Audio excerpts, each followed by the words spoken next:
definitely finished watching Guardians of the Galaxy Holiday Special, and yeah, it was moving. It touched my heart. And what I wanted the most out of this was to look at the Easter eggs, because it was certain, I think his name was Cregan, or he just dropped that, yeah, I had to take a look at the multi-calendar. And I was like, what is that? What is that? What does that even mean? So when I caught that, I was like, whoa, okay, what are we doing? And I just love that Mantis came out, was like, yeah, Peter, you're my brother. And I was like, so you do have family, basically. So I liked it. It was really touching. But let's check out this breakdown of Guardians of the Galaxy Holiday Special from none other than the new rock stars. Welcome back to New Rockstars. I'm Eric Boss, and this is a breakdown of the Guardians of the Galaxy Holiday Special, another Marvel Studios special presentation, a wholesome holiday story that brings home the bacon, hides in some festive MCU Easter eggs, and sets up some big details for Guardians of the Galaxy Volume 3. So let's break it down shot by shot for everything you missed. And thanks to Boxu for sponsoring this video. More on their tasty offerings later. We again see Marvel's special presentation fanfare with Michael Giacchino's bongo music and graphics inspired by the 70s CBS special presentation fanfare. But then the Marvel Studios title has replaced the flipping comic book pages with specifically Christmassy Marvel ones. Yes, Santa does exist in the Marvel Comics lore. Among these we see Hulk Santa with Little Avengers. It's actually art by Salva Nottolina. Some Avengers stockings. There's a Cap themed one, a Hulk themed one, a Spider-Man one. A shot of Carol Danvers with Santa. I think that's in Captain Marvel Volume 8 number 11. And then a cover of the sensational She-Hulk where Santa is introduced as Detective Nick St. Christopher. Snow drifts over all this Marvel Studios fanfare, and as always the interior of the letters has been updated with new heroes. She-Hulk has been added to the A. That's the moment she thunderclaps Daredevil in episode 8. Briefly, in the M and the A, we see Gamora and peterquill side by side, the long-lost lovers of the Guardians whom we hope will reunite ever since the 2014 variant of Gamora parted ways with the Guardians in the final minutes of Endgame. Kamala Khan is still in the R, but now they've added Shuri from Black Panther Wakanda Forever to the V, and then of course some nice Christmas string lights all around the logo. Now the music under this is the Pogues' 1987 Fairy Tale of New York, really the best Irish drinking song Christmas carol there is, though careful with this one, the lyrics do get pretty effed up at one point. It's from the point of view of an Irishman in a New York drunk tank, singer Shane MacGowan, recalling fights that he had with his ex, a woman whose Broadway dreams he crushed, her part sung by Christy McCall. James Gunn never picks songs randomly. They're always a diegetic compliment from in-universe mixtapes or other sources telling the subtextual story of the characters. The final scene reveals this song is a metaphor for Yondu and peterquill's relationship. The dialogue between the couple in the song, I could have been someone, well so could have anyone, you took my dreams from me when I found you, and then I kept them with me babe, I put them with my own, I built my dreams around you. Such is peterquill and Yondu's problematic relationship. Yondu kidnapped Peter, he trafficked a child. He spared that kid's life by not delivering him to Ego, but still forced that kid into a life of piracy and abuse. Yondu took Peter's dreams, but put them with his own and built his dreams around Peter. It's not great, but at least Yondu gave everything he had in his life to Peter to try to make up for what he did. Now in these opening minutes, we see a 2D animated version of the Eclector, that's the Ravager's ship, and young Peter Quill, probably shortly after he's abducted when he's decorating a Christmas tree with Kraglin. And this graded floored chamber is actually the same exact spot on the Eclector where the Guardians first came together in the 2014 film. The steel crate that Kraglin sits on looks a lot like the one that Rocket stands on in that scene. Now the credits list Stupid Buddy Studios for the 2D animation services in the special. That's Seth Green's animation company that does Robot Chicken. This animation actually looks a bit like the rotoscoping that we saw in the 1978 Bakshi Lord of the Rings or the 1981 Heavy Metal, but in this case with a much lower frame rate. Like it looks like 6 frames per second here. So this does give off the 80s nostalgia that these special presentations always have, really the era of history that James Gunn clearly loves the most, but with very expressionistic human characters that really prioritize the emotion of this moment. Yondu says, "What in the fires of Ogord y'all think you doing?" Yes, Ogord refers to Stakar Ogord, that's Sylvester Stallone's character from Guardians Volume 2, the overall leader of the Ravagers. Remember, the colors of Ogord is the fireworks salute that the Ravagers get in their funerals. Initially, Yondu is denied this by Stakar, but eventually reclaims and earns. Notice how in that pile are presents wrapped for Kraglin and Yondu and others, but Yondu hates the idea of Christmas and handouts. That may be okay for you mushy types on Terra, but out here in the cold rigors of space is what'll get you killed. Yeah, this is the kind of mushy sentiment that will, when Yondu gives Peter his breathing apparatus in Volume 2, expose Yondu to the cold rigors of space that take his life. Now, Kevin Feige mentioned in the promo that James Gunn pitched this special while on the set of Guardians Volume 2, and Gunn went home to write it in 3 days. So Yondu's sacrifice in that film was likely fresh on his mind when writing this one. Yondu threatens to make them clean the latrines. But that's Jeff's favorite job. Yeah, Geff is the Ravager played by Steve Agee, Gunn's longtime collaborator in the Guardians movies and in the Suicide Squad. We learn this is all a story being told by Kraglin. And that's how Yondu ruined Christmas forever. Yes, framing this opening animation as Kraglin's version of How the Grinch Stole Christmas. He says, Anyways, I just saw on the multi-calendar that right now on Earth it's almost Christmas time, so... the multi-calendar is a new bit of MCU world building, likely explaining how different planets keep track of years and dates across galaxies and solar systems since time would be relative. Nebula reveals, ever since buying Nowhere from the Collector, we don't have time for trivialities like Christmas. This place needs a lot of fixing up before it's livable. yes, Nowhere, the severed head of the Celestial, home of the Collector in the 2014 film and wrecked by Thanos in Infinity War when he took the Reality Stone. But now the Guardians have bought Nowhere from the Collector in the aftermath of those events, which tells us that Taylor Tavan did survive. We did see his golden blue ship departing in the beginning of Loki episode 6. It's not clear yet how the Guardians got the money to buy Nowhere or why they want it. I did speculate that Quill might want this location, hoping Gamora will wander back there. Maybe Tavan is broke and the Guardians got a good deal and they just want control over the celestial brain matter mining operation.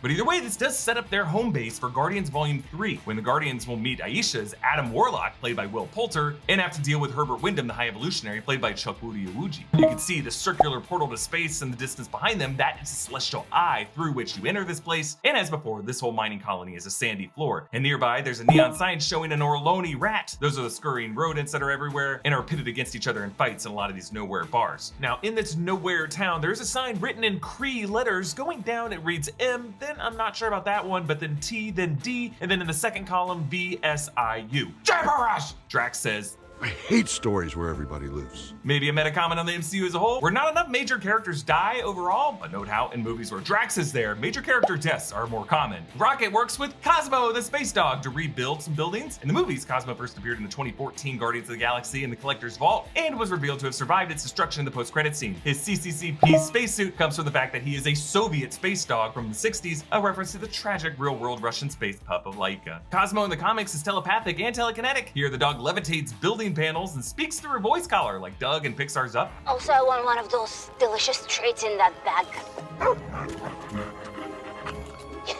Cosmo is voiced by Maria Bakalova, and I just love her little giggle when Cosmo gets a treat. The band The Old 97s cameos. It's a group of Nowhere musicians. There's Beezer Mickey Takalak, that's the lead singer Rhett Miller. There's Kortol Bukalia, that's Murray Hammond. There's Leah Vostelju, that's Ken Bethea. And there's Floco, Philip Peoples. Beezer says, everything I know about Christmas, I learned from Rocket, who learned from Cosmo, who learned from Kraglin, who learned from you. yeah, so that means Kraglin talked about Christmas with Cosmo the Space Dog, and then Cosmo the Space Dog talked about it via his confusing Russian voice collar to the Trash Panda, and the Trash Panda told all this to Beezer, Purple Monkey Dishwasher. And you can see a little evidence of all those characters and how they look at the world in these weird lyrics. The song is called I Don't Know What Christmas Is. It's performed here by the Old 97s. Lyrics were written by James Gunn himself. Santa is a furry freak with epic superpowers. He flies to every human home in under 14 hours. He's a master burglar, a pro at picking locks. If you don't leave milk and cookies out, he will put dung in your socks. Quill denies this, but you know, there are Christmas traditions around the world where Santa is more of a trickster, but you can see how a lot of this is just coming from Rocket's imagination. Like, he would respect someone who is a pro at picking locks, and this whole idea of dung in your socks likely came from coal in your stocking, of course, which is hilarious because Rocket might interpret coal to be a kind of dung that can be used as fuel, because in his mind, coal is just a fossil fuel, fossilized remains of animals and plants. In a way, dung.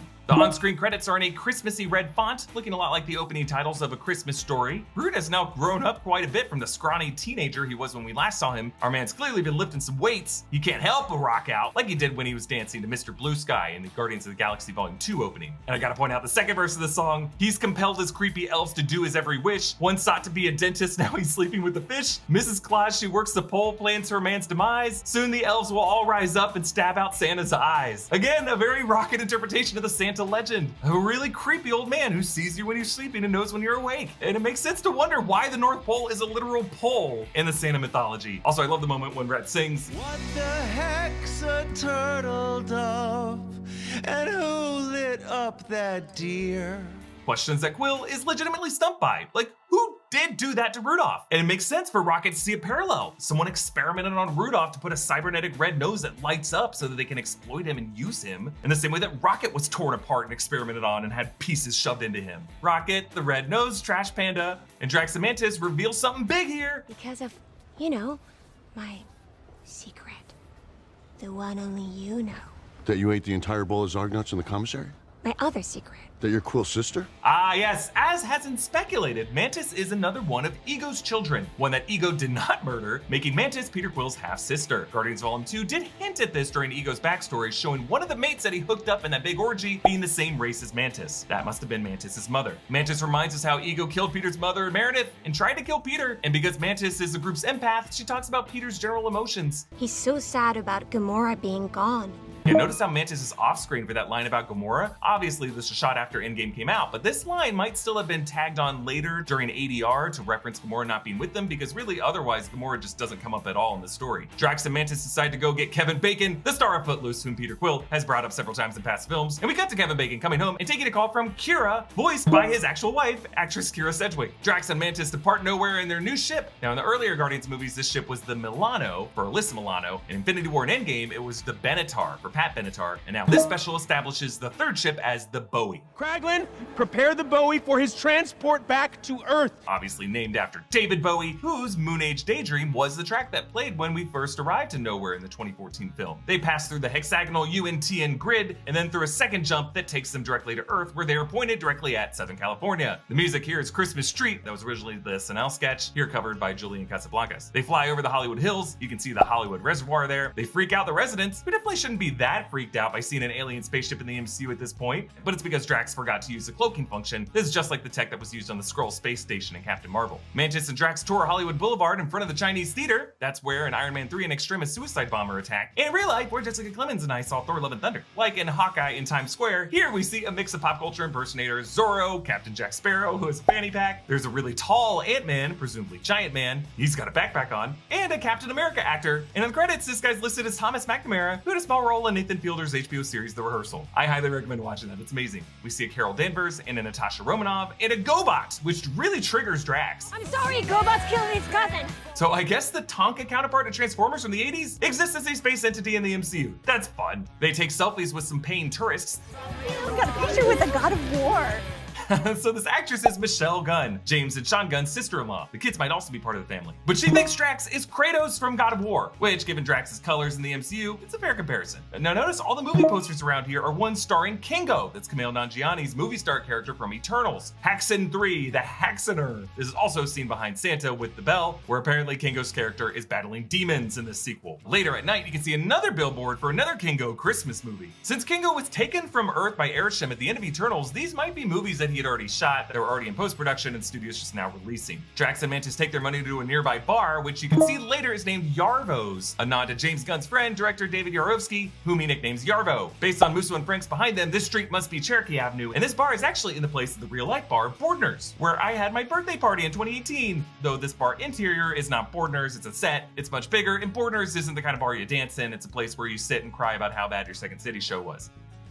Flula Borg cameos as a bartender. Flula Borg, of course, played Javelin in James Gunn's The Suicide Squad in 2021. Someone tries to get Drax to dance. Dancing is for people who are pathetic.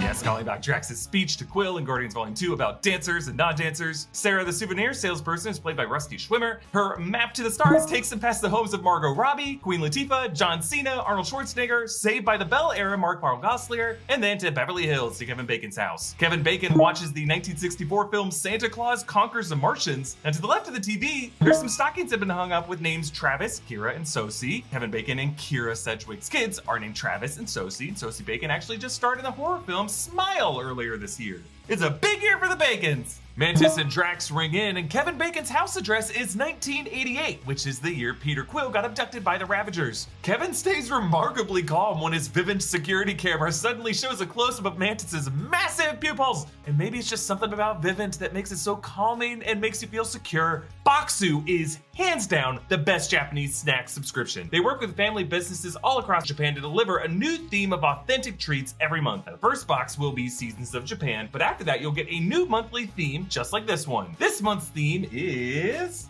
Autumn Koyo, which is a Japanese word for the autumn leaves changing colors. I just love that there is a word for that. Isn't that beautiful? It comes with this booklet that tells you all the snacks you're eating, where they come from, a little information about all of them, what kind of flavors you can expect. One I'm gonna try is a matcha butter cookie, the Fukuoka. You know, as I get older, I don't really need the overwhelmingly sweet flavors that's just all sugar. I like a bit of a mix, a bit of a texture, right?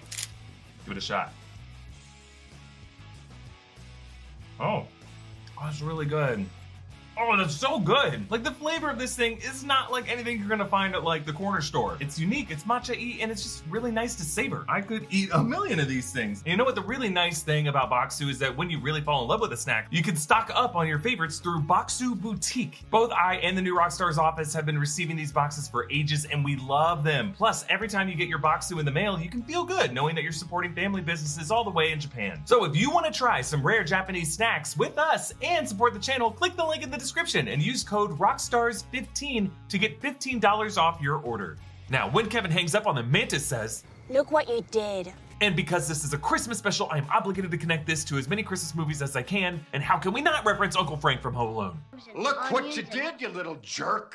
Drax tosses Mantis over the gate and then immediately jumps over by himself, clearing it easily, meaning he probably could have just leapt with her piggybacking. As Kevin Bacon flees around his home, we hear Fountains of Wayne's I Want an Alien This Christmas, which is ironic because from Drax and Mantis' point of view, the alien they want as a Christmas present is Kevin Bacon. Mantis is terrifying as she leaps from surface to surface like a xenomorph. Her warrior snarls are always so fun, like we first saw her making her angry face in the background during Infinity War when Peter Quill told them to put on their mean faces when they were on the Benatar. Pretty much anytime the camera's pointed at Palm Clementine, she's doing something interesting. Kevin jumps from the balcony onto the hedges lined with these Christmas lights, looking a lot like Clint Barton when he jumped into the 30 Rock Christmas tree in Hawkeye. The Beverly Hills police arrive, shoot at Drax, but the bullets just tickle him. We get the best stunt action we've ever seen from Mantis as she takes down these cops, but then just puts them to sleep. Drax, meanwhile, flips a squad car, and Mantis checks in on the cops. The male cop is actually credited as Officer R. Bobbitt, a nod to Russell Bobbitt, longtime Marvel Studios art department crew member, but he's played by Barry Curtis, head of Marvel Studios security. He cameoed as a security guard in the parking lot in Captain Marvel. This is the same Barry Mark Ruffalo worried about when he accidentally spoiled Infinity War.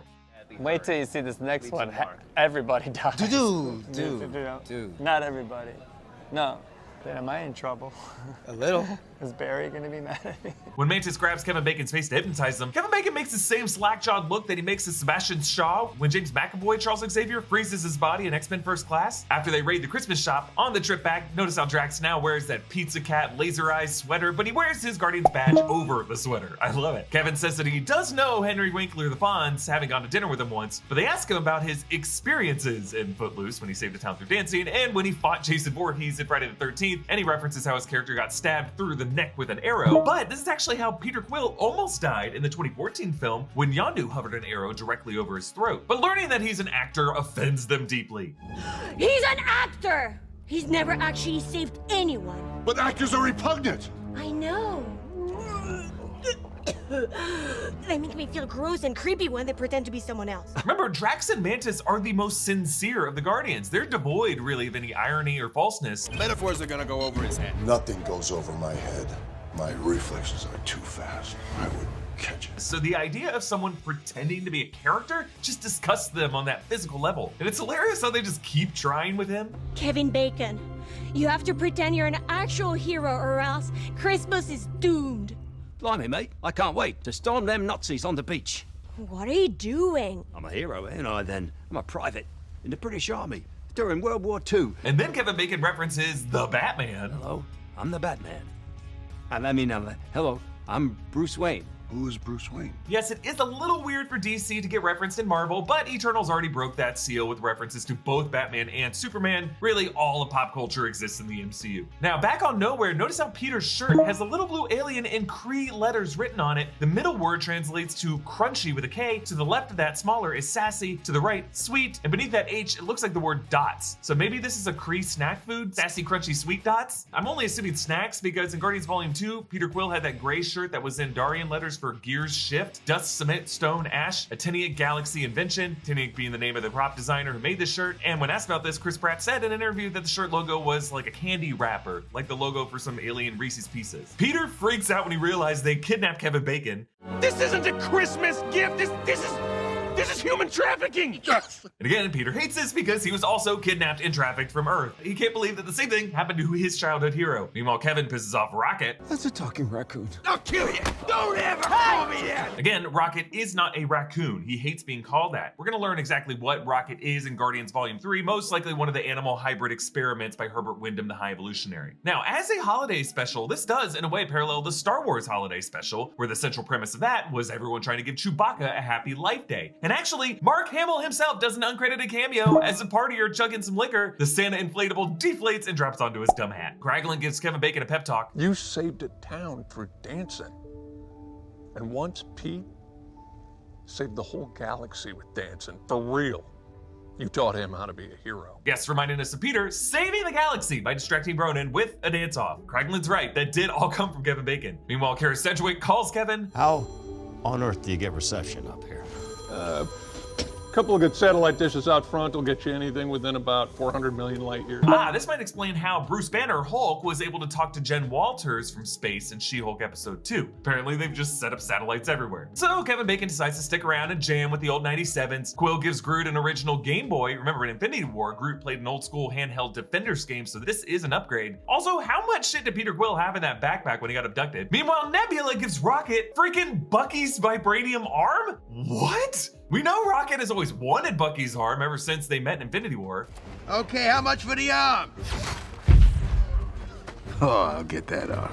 And to be clear, this is not the original Winter Soldier arm that Bucky lost in Civil War. This is the black vibranium arm that he got in Infinity War. And from what we've seen in Phase 4 of the MCU, Bucky has not lost that. The last we saw that arm, it was firmly latched onto his shoulder in the final scene of The Falcon and the Winter Soldier. But we know the Dora Milaje had a pressure point maneuver to be able to detach that. So Nebula must have either visited Earth recently to steal Bucky's arm, and maybe as someone with the most cybernetic parts, she just knows how to detach his stuff, or maybe Bucky's been to space recently and Nebula stole it then. My theory, I think Bucky and Nebula are fucking, and she snatched it then. Cosmo gives Kraglin a dead Orloni with a bow on it. Mantis returns Drax inflatable elf, but the best gifts come from Groot, who handmade all of these. Remember, the final episode of I Am Groot proved how crafty this tree is. Mantis's display shows the 4 of them on the balcony from the first scene. Peter's shows Drax and Mantis leaping over the hedges, chasing Kevin, meaning Groot must have made this in the past few hours after hearing about all this from the others. Drax's shows Drax flipping the squad car with the 2 cop's eyes bulging out. Nebula shows Kevin coming out of the box. Again, this is all done in the past few minutes, and Kraglin's is the most wild. It shows him opening his present in this moment. And if you look closely, he's holding a figurine of himself. That guy's holding a figurine of himself. That guy's holding a figurine of himself. It looks like Groot went like 5 layers deep with this. I don't know how those clumsy fingers were able to assemble these miniatures. But again, he does have like little twigs and vines to snake off. Maybe he used those to really get in there. And as they say goodbye to Kevin Bacon, initially Rocket is not waving. Groot has to knock him in the shoulder to get him to wave. And Kevin says goodbye with, "Hey, I'll see you at Easter."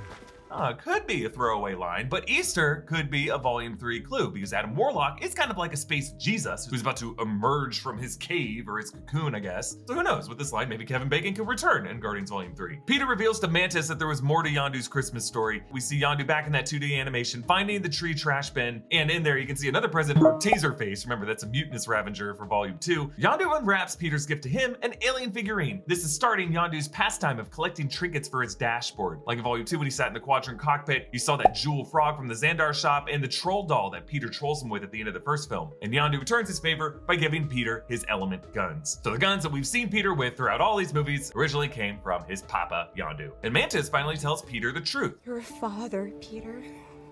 Ego? You might be what? My father, too. Wait, so does that make you my sister? Mantis. That's the greatest Christmas gift I could ever get. Yeah, I love how Mantis cries independent of feeling another person's emotion. This is a rare, genuine emotion of her own. I have another video coming out tomorrow that digs deeper into what the whole genetics history is with Mantis and Ego and Peter Quill, and what it tells us about Phase 5 and beyond. Now the song The Fairy Tale of New York returns, revealed to be the music on Yondu's speakers. He punches Peter in the shoulder, and Peter punches back like Scut Farkus and Grover Dill in A Christmas Story. And they blast off, and it looks like Star Wars hyperspace. They leave a trail of fireworks behind, looking like the colors of Ogord. Now a little post-credit scene here. Come on, Groot! Groot ruined Christmas again. Now we gotta have another special. Yes, Groot may be a tree, but he's not a Christmas tree. And a little VFX detail I just love, that red streamer slides through the nook of his arm bark as it drops. Like they did a really good job with the texturing and how each layer interacts with each other part. But I agree with Rocket, we need another special presentation. One for Easter, or Valentine's Day, Earth Day, 4th of July, or maybe Mother's Day or Father's Day. Because we still have a lot of questions about Meredith Quill. Either way, we're gonna have to move fast because James Gunn's gonna have to leave Marvel Studios behind soon to start running the DC universe. Follow me on TikTok, Instagram, and Twitter at EABoss. Follow New Rockstars, subscribe to New Rockstars for more analysis of everything you love. Thanks for watching, bye. I really enjoyed all of it, and I agree. We need another special. And just with these small hints of Easter eggs, I really don't mind it. And like I said, I want another video of some of these breakdowns of seeing what the multi-calendar is and what else is going to be out there. So I'm here for it. So, you guys enjoyed my reaction to Guardians of the Galaxy special breakdown, Easter eggs, and everything that we missed. Subscribe to my channel. Post comment down below. Like the video. It's your boy, D. Dyson. Peace.